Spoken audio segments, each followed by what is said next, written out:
Update muna nga tayo sa mundo ng basketball, partikular na sa Gilas, Pilipinas.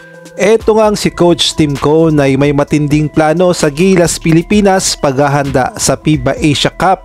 Samantalang si Kai Sotto tuluyan ng hindi makakapaglaro sa Gilas, Pilipinas. Samantalang may dagdag puwersa na naman ng Gilas, Pilipinas. Sino kaya itong high flyer na ito na mala Renz Abando? Ngunit bago yan, pakipindot naman ang like, subscribe at ang notification bell para updated ka sa lahat ng aking ina-upload. At kung gusto mong magpa-member sa aking channel ay pindutin mo lamang ang join at automatic ka na sa mga shoutout. Puspusan nga ang ginagawang paghahanda ni Coach Tim Cone upang ma-ready ang mga Gilas players sa napakatinding laban na kanilang kahaharapin, dahil alam nating lahat na itong taon na to ay lalaban muli ang Gilas Pilipinas, partikular na sa FIBA Asia Cup. Kaya naman pinaghahandaan talaga ng mabuti ni Coach Tim Cone itong FIBA Asia Cup 2025 na gaganapin sa Kingdom of Saudi Arabia, kung saan makakaharap natin ang pinakamalalakas na team sa buong Asia.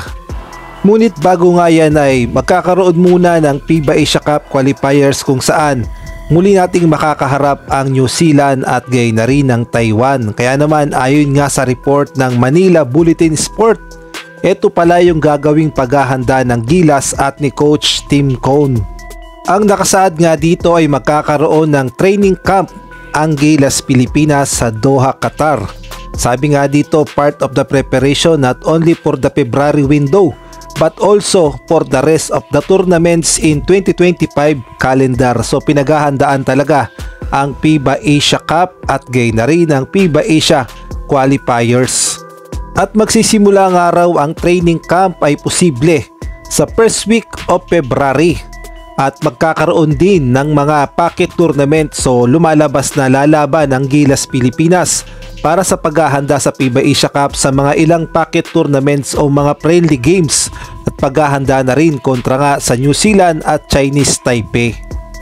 Kaya naman pala hanggat maaari ay ayaw kumuha ni Coach Tim Cone ng maraming players, dahil ang gusto niyang mangyari ay stick lamang sa mga players ng Gilas Pilipinas ngayon upang mabuo ang team chemistry at laging intact sa practice, at hindi na mahihirapan na magkaroon pa ng matinding adjustment at magkakaamuyan na pagdating ng totoong laban. Kaya naman ganyan talaga ang strategy ni Coach Tim Cone at ang kanyang paghahanda.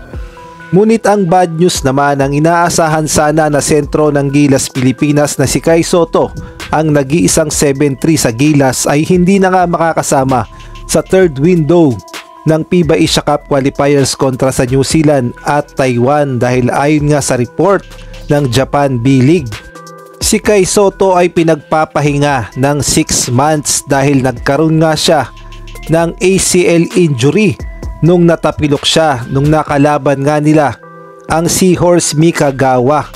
Kaya naman hindi na rin makakapaglaro si Kai Sotto sa Japan B-League Asia Rising Star na gaganapin sa January 18, at hindi pa nga sigurado kung makakapaglaro siya mismo sa FIBA Asia Cup sa August. Kaya naman abang-abang tayo at sana ay okay lamang si Kai Sotto at mabilis ang kanyang recovery sa kanyang natamong ACL injury.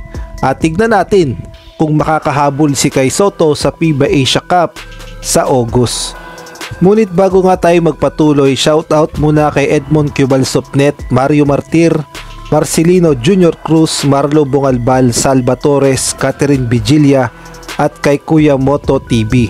Isang malaking shoutout din kay Malyari Mascariñas, Ronald Berbosidad, Nel Herbito, Jeffrey Cruz, Chodoro Alonso, Kilas John Lloyd C at kay Jamie Amadar.